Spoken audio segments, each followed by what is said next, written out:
নমস্কাৰ, মই ঝৰ্ণা শৰ্মা দেৱ চৌধুৰী। আজি আপোনালোকৰ সন্মুখত পাঠ কৰিবলৈ লৈছোঁ প্ৰসিদ্ধ ঔপন্যাসিক সন্তোষ কুমাৰ কৰ্মকাৰৰ এখনি জনপ্ৰিয় উপন্যাস চিলিকন ভেলীত এখোজৰ ৮১ নম্বৰ খণ্ড। উত্তাল জলৰাশিলৈ প্ৰবাহমান বিশাল ব্ৰহ্মপুত্ৰ, মহাবাহু ব্ৰহ্মপুত্ৰৰ সোঁমাজত স্বমহিমাৰে থিয় হৈ থকা উমানন্দ মন্দিৰ, পশ্চিমলৈ সেউজীয়া নীলাচল পাহাৰৰ ওপৰত মহাতীৰ্থ কামৰূপ কামাখ্যা, নীলাচল পাহাৰৰ সিফালে পাণ্ডুঘাটৰ পিছত সুদীৰ্ঘ শৰাইঘাট সেতু, তাৰ মানসপটত ভৌগোলিক মানচিত্ৰৰ লগতে গুৱাহাটীৰ ঐতিহ্যময় ইতিহাস, অসংখ্য জনজাতিৰ বাসভূমি, অসমৰ বাৰেৰহণীয়া সামাজিক সাংস্কৃতিক উপাদানৰ অপৰূপ দৃশ্যবোৰ ভাহি উঠিল। লগে লগে ট্ৰেন্সফাৰ লৈ অসমলৈ উভতি যোৱাৰ কথাষাৰ মনত পৰিল। এইবাৰ গায়ত্ৰীয়ে নিবিড়ভাৱে জন্মভূমি অসমলৈ আকৰ্ষণ অনুভৱ কৰিলে। ছাৰ, মই ট্ৰান্সফাৰ লৈ মোৰ হোম ষ্টেটলৈ যাব পাৰোঁনে? আছাম?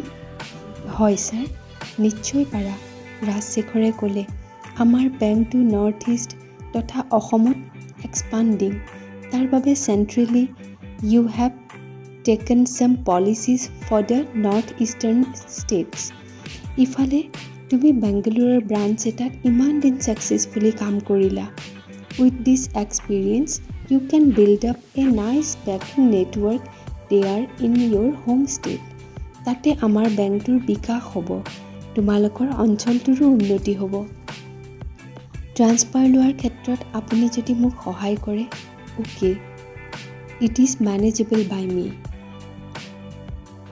ট্ৰান্সফাৰ লৈ মই তেন্তে অসমলৈ উভতি যাব পাৰিম? নিশ্চয় পাৰিবা। সন্দীপৰ পৰা বঞ্চিত হোৱাৰ পিছত হতাশাৰ যন্ত্ৰণাৰে গায়ত্ৰী ভীষণভাৱে কাঠৰ হৈ পৰিছিল, নিৰাশ্ৰয় হৈ পৰা যেন লাগিছিল। কিন্তু ৰাজশেখৰৰ আশ্বাসত তাই নিজৰ আগন্তুক কৰ্মজীৱনৰ বাবে এটা ভেটি বিচাৰি পালে। তাইৰ অন্তৰত নতুন এক প্ৰাণৰ সঞ্চাৰ হ'ল। আনন্দৰে তাইৰ চকুজুৰি সজল হৈ পৰিল। গায়ত্ৰীৰ নিজৰ ৰাজ্যখনলৈ উভতি যোৱাৰ আকুলতা দেখি ৰাজশেখৰৰ ভাল লাগিল। মৰমসনা মাতেৰে তেওঁ ক'লে, তোমাৰ চকুত চকুলো, তুমিও তেন্তে নিজৰ ষ্টেটখনক ভাল পোৱা। সেইটোৱেই হ'ব লাগে।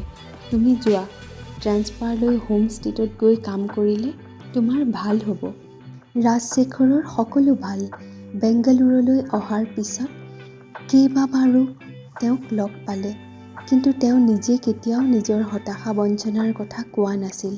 তাই সুধিলতে ক'লে, তেতিয়াও তেওঁ নিজৰ দুখ বেজাৰৰ কথা ইমানকৈ প্ৰকাশ কৰা নাছিল।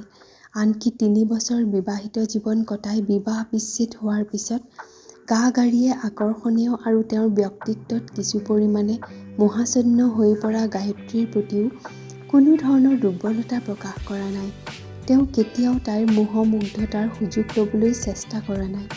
কিন্তু সন্দীপক লৈ সপোনৰ জগতখন চুৰমাৰ হৈ ভাগি পৰাৰ পিছত আজি তেওঁক লৈ গায়ত্ৰীৰ ভাৱনাৰ জগতখন ৰঙিয়াল হৈ পৰিল।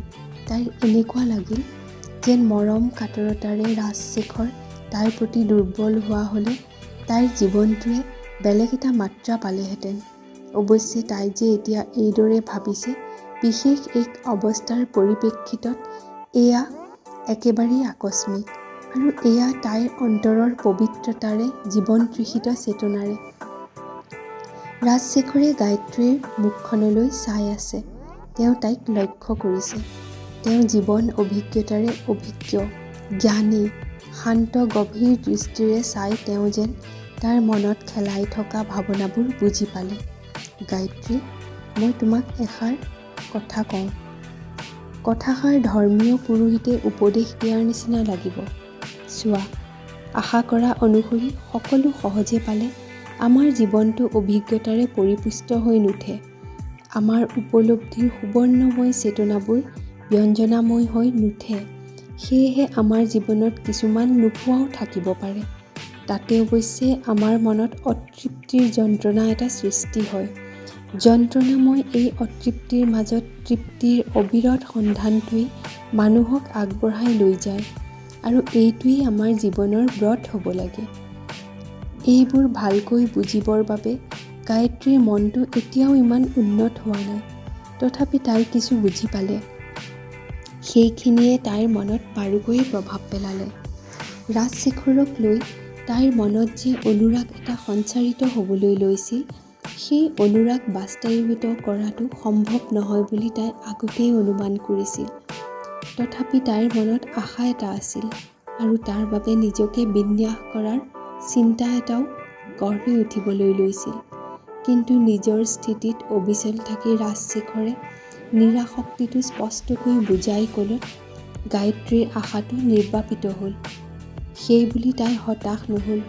ওলোটাই পত্নীয়ে বিশ্বাসঘাতকতা কৰাৰ পিছতো নিজকে সুস্থিৰ ৰাখি ৰাজশেখৰে নিয়াৰিকৈ কৰ্তব্য পালন কৰা দেখি তেওঁলৈ তাইৰ শ্ৰদ্ধা বাঢ়িল। লগতে তাইৰ মানসিকভাৱে এটা শক্তি পালে।